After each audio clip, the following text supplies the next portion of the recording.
Esta recomendación de Juan Pablo II nos recuerda el objetivo al que aspiramos las personas que trabajamos en Cáritas. Una Cáritas que comparte el pan con muchos hombres y mujeres que sufren y se sienten abandonados, a los cuales Cáritas ofrece también motivos para luchar, motivos para empezar de nuevo, motivos para vivir y, sobre todo, motivos para tener esperanza. En la encíclica Deus Caritas Es, Benedicto XVI nos recordaba un pasaje de los Hechos de los Apóstoles en el que se dice que a medida que la Iglesia se iba desarrollando, los apóstoles se vieron desbordados por las tres misiones fundamentales: propagación de la palabra, celebración de los sacramentos y el ejercicio de la caridad.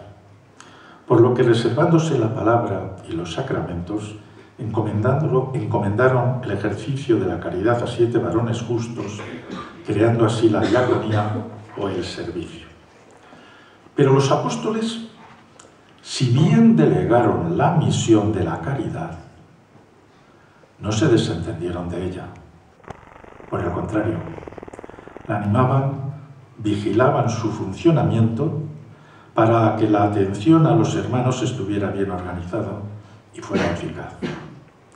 Estos dos conceptos, organización y eficacia, son los que inspiran la acción de Cáritas.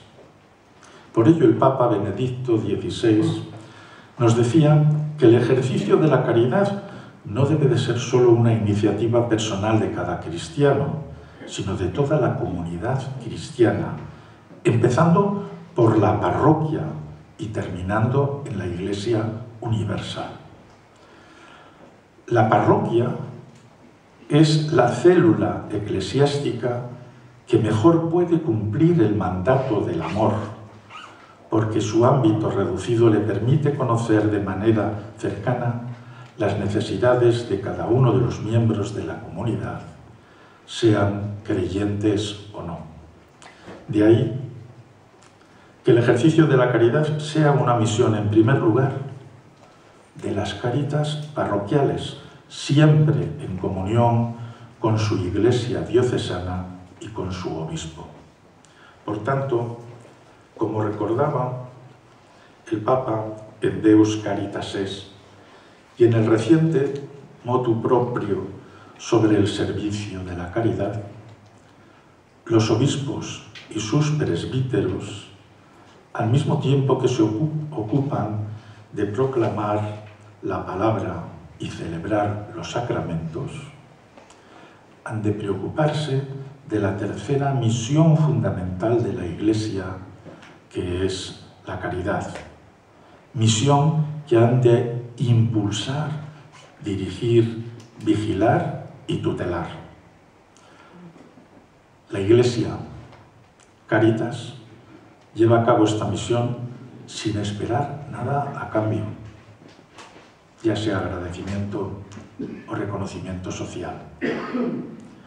La gratuidad ha sido, es y tiene que ser la nota distintiva del trabajo de Cáritas, pues gratuito y generoso es el amor de Dios. Ni siquiera lo hace por proselitismo, pero sí con afán evangelizador. Y más ahora, cuando estamos empeñados en la nueva evangelización. Si la propagación de la palabra es evangelizar, el ejercicio de la caridad también lo es. Y si la caridad es evangelizadora, Cáritas es evangelizadora. Es evangelizadora cuando hace que nos fijemos los unos en los otros y carguemos los unos con los otros. Es evangelizadora cuando descubre el rostro de Dios en el rostro del ser humano y nos impulsa a promover su desarrollo integral.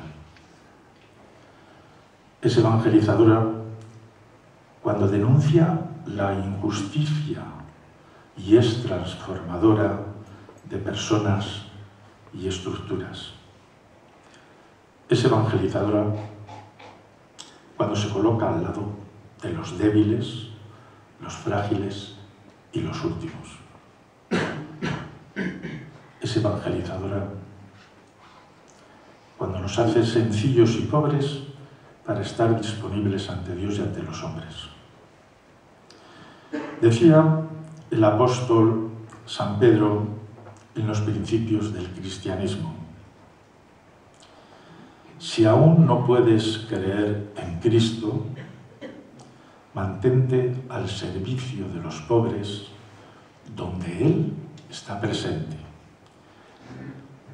Si todavía no te resulta posible dar el paso de la fe y sentirte miembro de la Iglesia, mira el rostro de Dios reflejado en el necesitado y mitiga su pobreza y sufrimiento. En conclusión, ante el dolor de los demás, la actitud de un cristiano ha de ser amor y solidaridad. Y finalizo relatando la historia de un joven que quería saber lo que era solidaridad, de lo que tanto había oído hablar.